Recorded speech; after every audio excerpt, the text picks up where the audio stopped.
Vous avez la parole, Monsieur Louis. Madame la Présidente. Chers collègues, au travers de cette loi interdisant le port de tout vêtement, cachant totalement de manière principale le visage, se trame en vérité un enjeu plus fort que les mots utilisés pour qualifier cette proposition. En effet, il s'agit d'apporter une solution légale à la problématique du port de la burqa ou du niqab au sein de la société belge.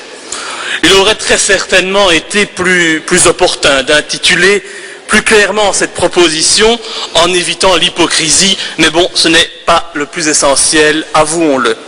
Comme vous le savez, je suis favorable à une laïcisation totale de l'État, ainsi qu'à une égalité parfaite entre les hommes et les femmes.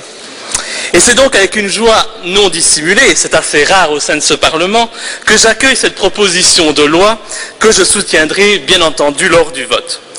Mais permettez-moi de profiter de ces discussions pour justifier ma position, également celle de mon parti, puisqu'il m'était impossible de le faire durant la précédente législature. À n'en point douter, et cette position est largement soutenue par la population belge, la burqa pose problème et elle se caractérise par quatre constats que je vais donc essayer de développer rapidement. Tout d'abord, la burqa est une véritable injure aux valeurs de l'État belge. En effet, dans notre société, les croyances religieuses ont toujours fait bon ménage avec le respect de son prochain. Et une majorité des Belges est d'accord pour dire que la religion doit relever de la sphère privée et intime de chacun d'entre nous. Interdire la burqa ou le niqab, c'est donc lutter avec fermeté contre un islamisme radical nauséabond qui déforme finalement complètement le message de l'islam. En effet, la burqa ne fait partie d'aucun code vestimentaire musulman. Elle a simplement été détournée par les intégristes islamistes pour servir leur cause. Ainsi, la très grande majorité des musulmans est opposée à la burqa ou au niqab. De mon côté, je suis bien entendu partisan d'un islam progressiste, un islam intégré, qui accepte bien entendu les règles du jeu de la société belge et qui respecte nos valeurs. Je m'oppose par contre, de toutes mes forces, au radicalisme religieux, qui veut imposer envers et contre tout des préceptes d'un autre âge ou des traditions barbares. Vous devez le savoir, il existe un adage qui dit « À Rome, fais comme les Romains ». Et la citation que l'on attribue à saint Ambroise se poursuit ainsi « Où que tu sois, respecte l'usage local si tu ne veux être à personne sujet de scandale ». Le second constat, c'est que la burqa est une insulte à la condition féminine. La femme à qui l'on inflige de force la burqa ou le niqab est quasiment inaccessible et ainsi exclue de facto de la société. Son existence civile est totalement niée. L'insulte aussi, c'est de ne pas écouter, mais bon, ça, on a l'habitude. Je vous en prie, continuez, monsieur. En effet, quand on est enfermé à l'intérieur de murs full-style en tissu, que nos droits sont déniés et qu'on n'a aucune chance d'en sortir un jour, ça s'appelle tout simplement être en prison. Une prison à perpétuité dont les geôliers sont les maris ou les imams intégristes.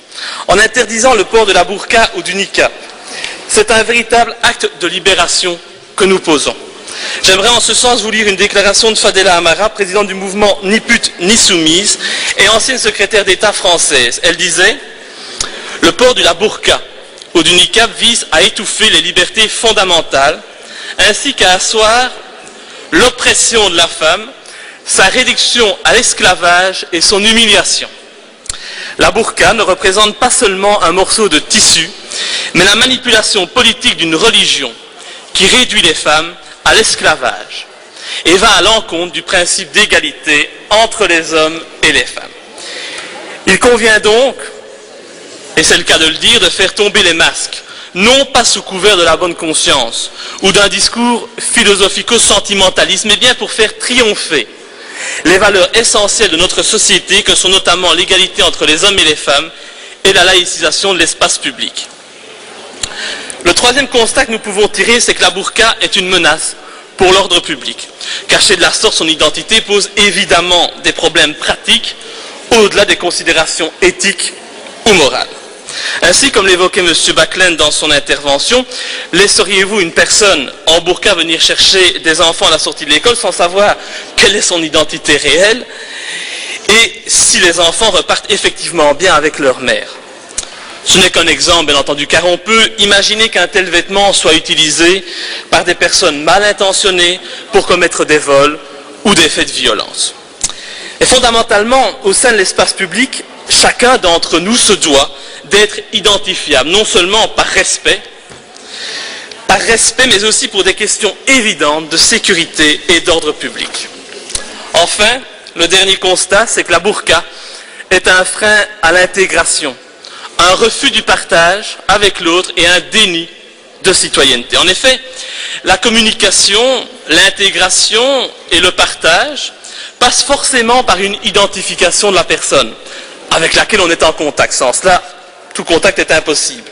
La burqa dépersonnifie la femme et lui ôte son humanité en la rendant marginale. Comme si on lui disait, avec ce vêtement, tu n'es plus identifiable, tu n'es plus personne, tu n'as pas ta place dans l'espace civil. En somme donc, vous aurez compris que cette proposition doit être accueillie favorablement afin de faire triompher des valeurs qui nous sont tous communes. Ce n'est pas souvent dans ce Parlement que nous avons la possibilité de parler de tels sujets, puisqu'il est bien souvent confisqué par la gauche bien pensante. Mais aujourd'hui, j'ai la nette sensation, tout à fait, ouais, mais écoutez bien, j'ai la nette sensation, mais voilà, pour une fois, non, c'est plus ça, mais une fois, je peux être d'accord avec le PS, c'est vraiment exceptionnel, du moins au Parlement. Mais c'est vrai qu'aujourd'hui, j'ai la nette sensation que nous rendons aux femmes grillagées, à la société en général, leurs droits et leur liberté. Henri Janson disait que nous n'avons qu'une seule liberté, celle de nous battre pour conquérir la liberté. Je pense que c'est très justement, mes chers collègues, ce que nous sommes en train de faire aujourd'hui. Espérons maintenant qu'il n'y ait plus de dissolution des chambres avant que cette proposition ne soit adoptée définitivement. Et enfin, j'espère que nous adopterons dans un avenir proche une loi visant à l'interdiction du port du voile ou de tout signe religieux ostentatoire à l'école, dans les entreprises et les administrations publiques, ainsi que dans tous les organes de l'État, comme les différents parlements. C'est en tout cas la position que je défendrai au nom de mon parti, en espérant qu'un large soutien pourra également se manifester en la matière. Je vous remercie, même si l'attention n'était pas vraiment présente. Merci, Monsieur Louis.